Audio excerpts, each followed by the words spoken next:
অনুষ্ঠানটি যখন রেকর্ড হচ্ছে, অর্থাৎ 2025 সালের 4 আগস্ট, ঠিক 1 বছর আগে এই দিনে একটি ঘোষণা এসেছিল আসিফ মোহাম্মদ সজীব ভুঁইয়ার সাথে। তিনি তখন বর্তমানের উপদেষ্টা যিনি, এবং তখন উনি একজন মুখ্য সমন্বয়ক ছিলেন বৈষম্য বিরোধী ছাত্র আন্দোলনে। উনি লং মার্চ টু ঢাকা, এই মার্চ টু ঢাকা প্রোগ্রামটি উনি একদিন এগিয়ে আনার ঘোষণা দেন।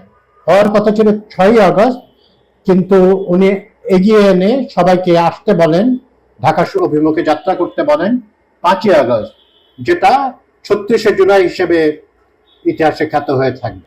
যদিও আমরা বিস্তৃত প্রবণ জাতি, কিন্তু এটা আমার ধারণা এটা প্রতি বছরই যখন আসবে 36 আগস্ট নামটাও, 36শে জুলাই নামটাও, এবং মানুষ এসেছিল না।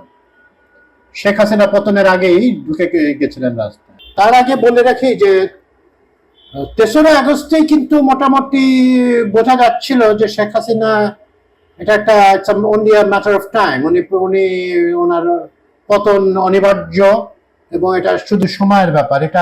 এটা যদির কোনো ব্যাপার না, এটা হচ্ছে কখন উনি পতন হবেন কিনা এটা নিয়ে প্রশ্ন ছিল না, ওনার পতন হবে কিনা, কিন্তু প্রশ্ন একটাই ছিল কখন হবে।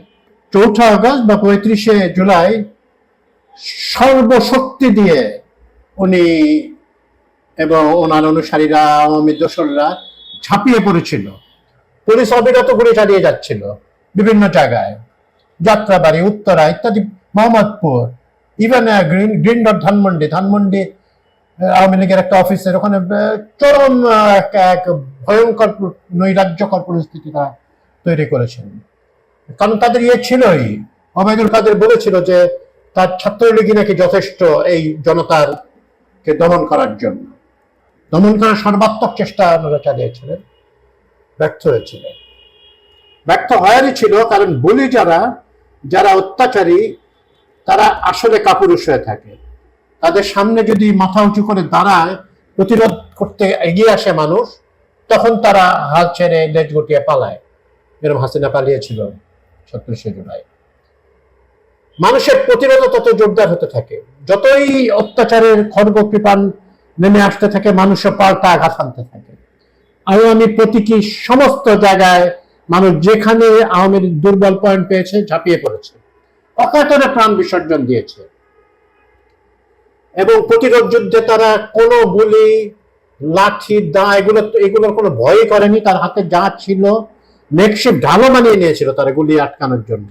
হ্যাঁ, বিভিন্ন দোকান, ওয়েল্ডিং এর দোকান থেকে। এবং যারা আসলে ওই দৃশ্যগুলো দেখেছেন, ওনারা চিরকাল এটা মনে রাখবেন। আমি একজনের কাছে কথা শুনছিলাম যে যাত্রাবাড়িতে 4 আগস্ট 5 আগস্ট 2 দিনই যে গোলাগুলি হয়েছে বা হত্যাযজ্ঞ হয়েছে, বা যেখানেই হয়েছে হত্যাযজ্ঞ, তাদের মানুষজন এখনো তাদের ঘুমাতে কষ্ট হয়, ট্রমাটাইজড হয়ে গেছিল পুরো দেশ। যাই হোক, ছাত্র জনতা কিন্তু তখন বেপরোয়া। তারা জানেন হাসিনা থাকলে মৃতের সংখ্যা বাড়তেই থাকবে, হত্যাযজ্ঞ চলতেই থাকবে, এবং এটা পাল্টা আঘাত আনার সময় চলে এসেছে। এবং কেউ বলেন যদি হাসিনা কোনোভাবে পার পেয়ে যেত, 36শে জুলাই তার পতন না হতো, তাহলে অস্ত্র হাতে তুলে নেওয়া ছাড়া আর বিকল্প ছিল না। কারণ উনি নির্বাচন না দেওয়ার মাধ্যমে, পরপর 3টা নির্বাচন না দেওয়ার মাধ্যমে উনি তার শান্তিপূর্ণভাবে তাকে সরানোর কোনো পথই রাখেননি। ওনার বাবাও বাকশাল গঠনের মাধ্যমে এটা রাখেননি।